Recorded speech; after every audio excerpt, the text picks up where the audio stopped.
Hey guys, Friday night I went to go see G.I. Joe Rise of the Cobra, and I have to say this was no Rise of Cobra, this was Rise of another horrible live-action movie. This movie's trailer made a lot of people think that it was geared towards a wider audience than just young guys, but this movie was incredibly lame. Just a lot of the style I found. There were several facepalm moments where you just gonna kind of have to deal with it, let it slide. I mean, it was a mess. The movie starts off with a flashback to the 1600s that had very little relevance to the plot of the movie.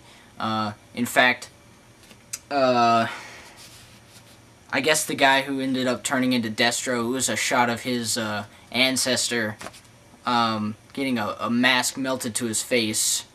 And going into this movie, I assumed that it was going to be a CGI fest and that it was going to be a mindless action movie with very little plot. And another assumption that I had was that they're going to have a very lame and unnecessary explanation for their over-the-top technology. Not 5 minutes into the movie, right after that flashback, is a conference where you have military advisors and big corporation CEOs pretty much watching a demonstration where this guy is talking about all this horrible technology that his company's come up with.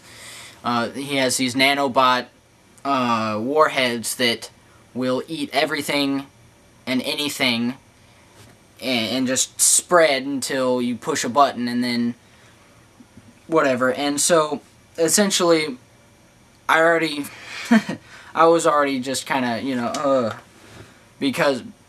because they had that lame explanation for unnecessary technology. But then it goes into a military operation where Duke is in charge or whatever, and they have to deliver the nanobot warheads safely. And the company that sold them actually they go in to steal their own product, but you don't really know it's them until later. But they invented it. They know how sensitive it is. They put it in this crate. They told the soldiers not to hit any big bumps, you know. And they're in like these glass tubes inside this briefcase. But the company that invented them, they know how sensitive they are. Decided the best way to obtain them is to show up in like this spaceship thing and fire laser beams and just blow stuff up and then hope that it doesn't end the world in the process. The main person on the Cobra side, the main girl at the time, had a first attempt to steal the briefcase, happened to know Duke. Ooh, convenient. But it was kind of funny because, like, you have soldiers with automatic weaponry and, you know, turret things on the back of the vehicles and all sorts of crap blowing up, and she comes prancing around in absolutely nothing but, like, thin leather and sunglasses, and she's like, I'm immune to bullets, blah, blah, blah. You know, walking out there like she's, you know, Superwoman or something. And then the Joes show up and they save the day, but not before all the military people got blown up, except for two people, Duke and Ripcord. They take Duke and Ripcord back to their headquarters, the pit, and decide to test them out or whatever. And then they come back and they're like, oh, Duke, we're glad we accidentally ran into you. You scored higher than all of our people. You know, and just horrible, horrible dialogue like that. Just, I don't know, the movie was a mess. And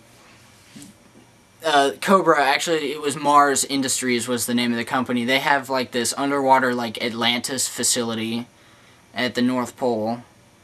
And then, like, this weird, like, Dr. Evil, Darth Vader hybrid guy with, like, this tube, like, protruding out and going into, and he talks all funny, and he looks, like, literally, like, Dr. Evil does the fusion dance with Darth Vader. That's what you get. And he wants to just kill things, so he just makes stuff that kills stuff, and then the Joes go in, attack. Mars ended up getting the warheads. They attacked France with it. The accelerator suits. Now, that was one of the few parts in the movie that I actually thought was cool. But it was the girl and then Storm Shadow, which was the ninja wearing all white, has a face mask or whatever, and he was pretty cool. But he was running away from Ripcord in this accelerator suit, and this accelerator suit's supposed to be the most advanced suit or whatever. Pretty much it was like Iron Man, but not as cool. And there was a part, it was just ridiculous, that Storm Shadow got away by tossing spaghetti sauce in front of